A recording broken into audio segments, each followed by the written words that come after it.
Ivoiriennes, Ivoiriens, mes chers compatriotes, chers amis de la Côte d'Ivoire, ce 7 août 2023 marque le 63e anniversaire de la commémoration de l'indépendance de notre pays. C'est un moment important pour la vie de la nation.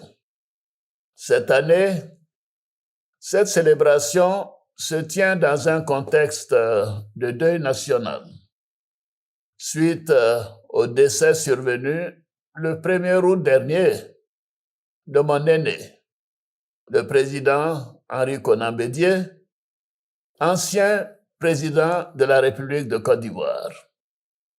Au moment où je m'adresse à vous, je voudrais saluer la mémoire de ce grand homme d'État qui a marqué son époque et notre pays.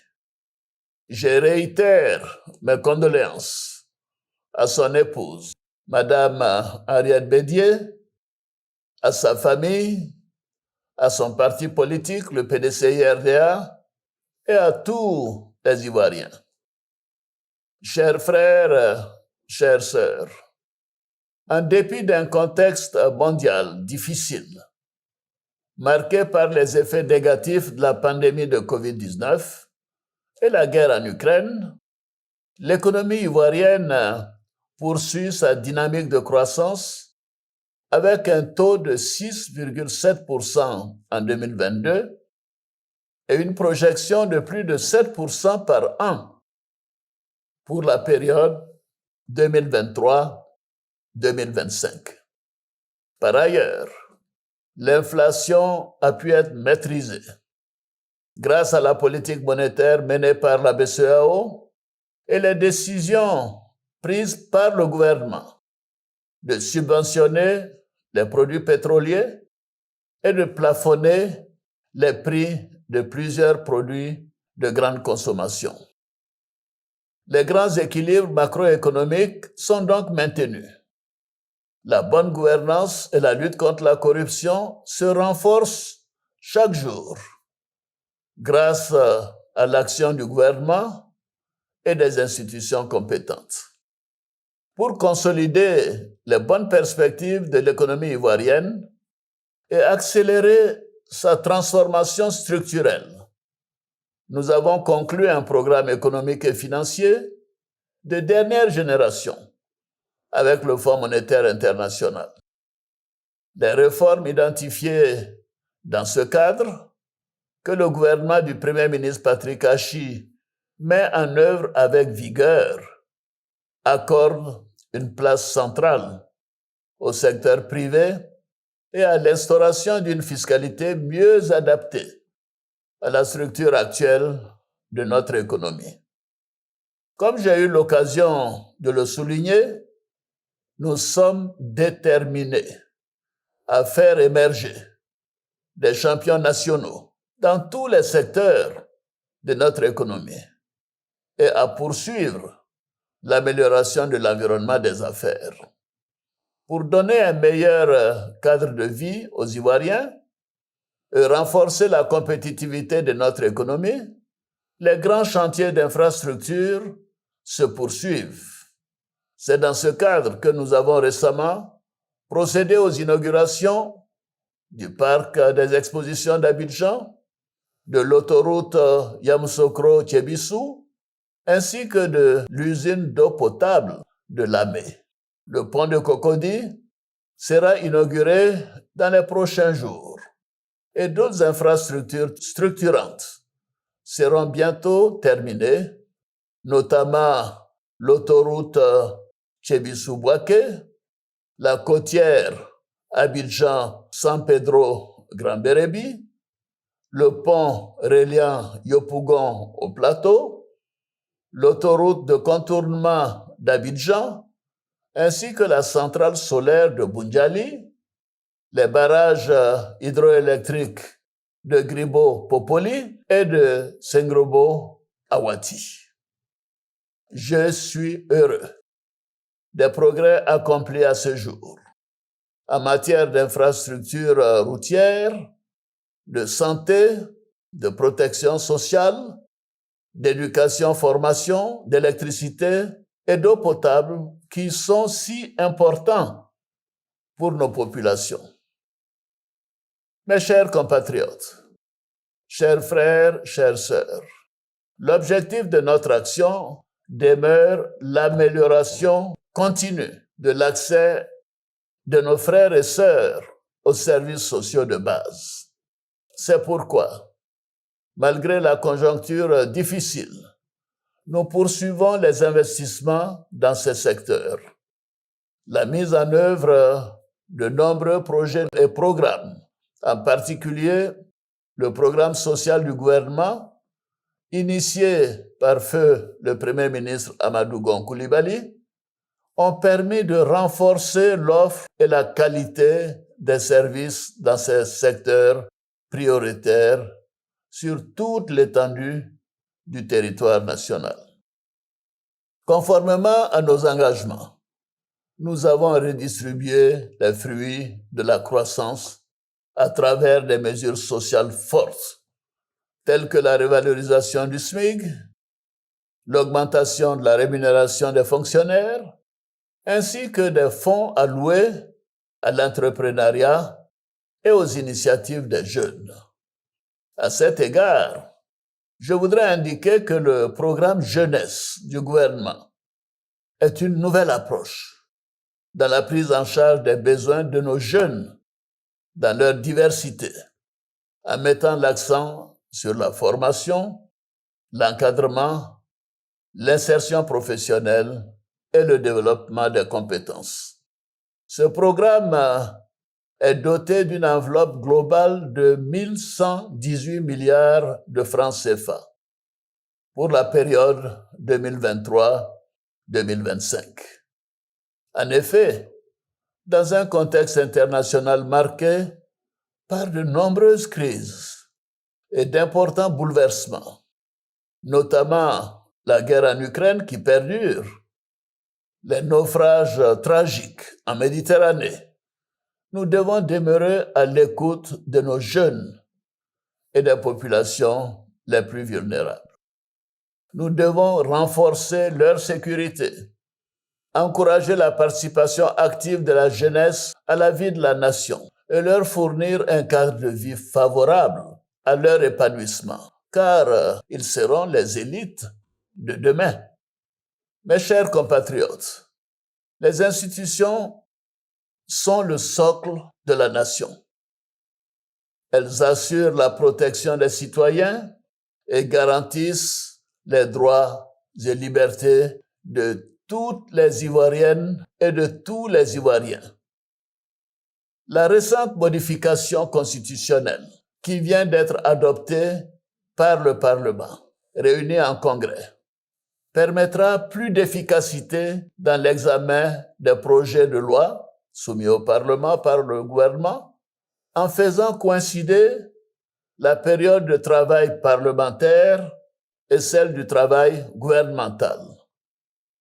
Comme vous le savez, chers compatriotes, le 2 septembre prochain, les Ivoiriens seront appelés aux urnes pour renouveler les élus locaux que sont les conseillers régionaux et municipaux.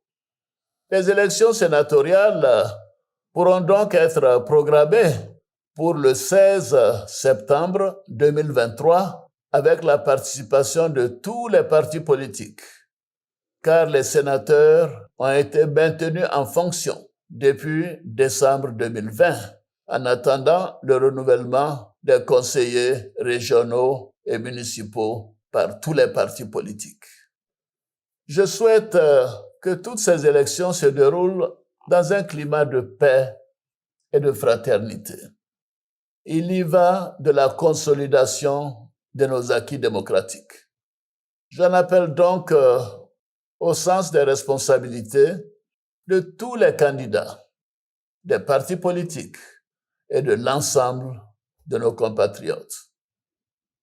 Chers frères, chères sœurs, la paix, la sécurité et la cohésion sociale constituent nos atouts les plus importants pour la stabilité de notre pays.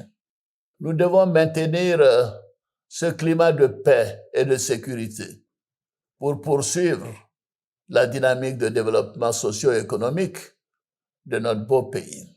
C'est pourquoi nous avons, au cours de ces dernières années, fait d'importants investissements pour moderniser les équipements de nos forces de défense et de sécurité, améliorer leurs conditions de vie, renforcer les effectifs et leur formation. Par ailleurs, le Conseil national de sécurité que je préside se réunit régulièrement pour maintenir la veille sécuritaire dans notre pays et dans notre sous-région. Nous condamnons la tentative de coup d'État au Niger, qui constitue une grave menace à la paix et à la sécurité dans la sous-région. Bien évidemment, nous soutenons les initiatives de la CEDEAO visant à rétablir l'ordre constitutionnel dans ce pays, frère, et à permettre au président Mohamed Bazoum, président démocratiquement élu, d'exercer librement ses fonctions. Ceci est essentiel. Chers frères, chères sœurs, dans quelques mois, plus précisément le 13 janvier 2024, notre pays aura l'honneur d'accueillir la 34e édition de la Coupe d'Afrique des Nations de football, la CAN 2023.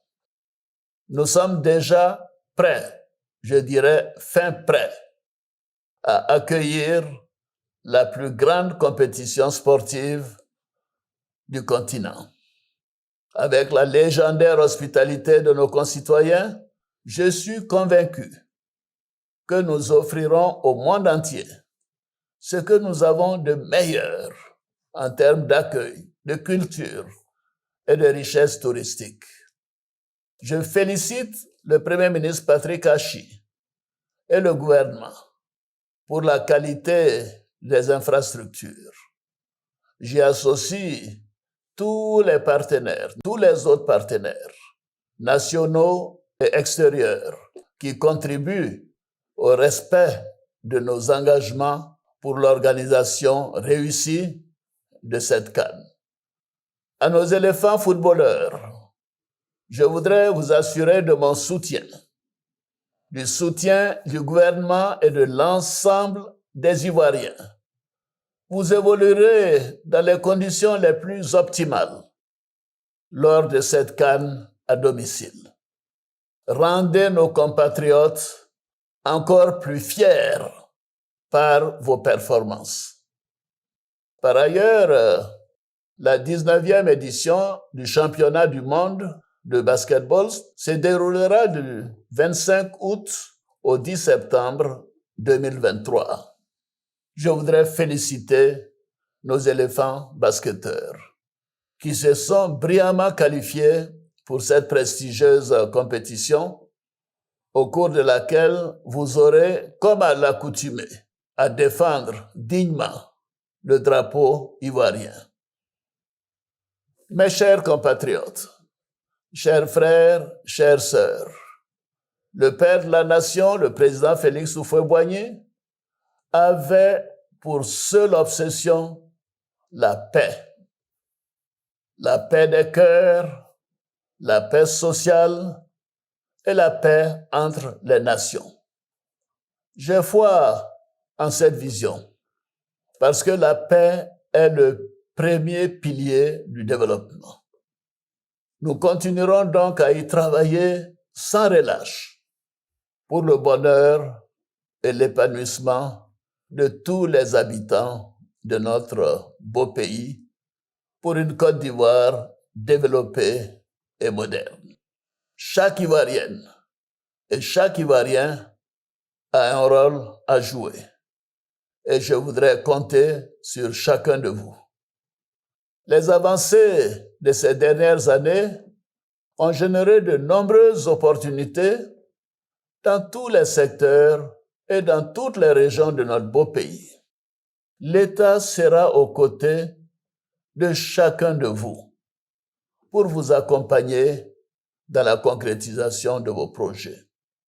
Je sais pouvoir compter sur toutes les forces vives de la nation pour relever ensemble tous les défis dans l'union, la discipline et le travail.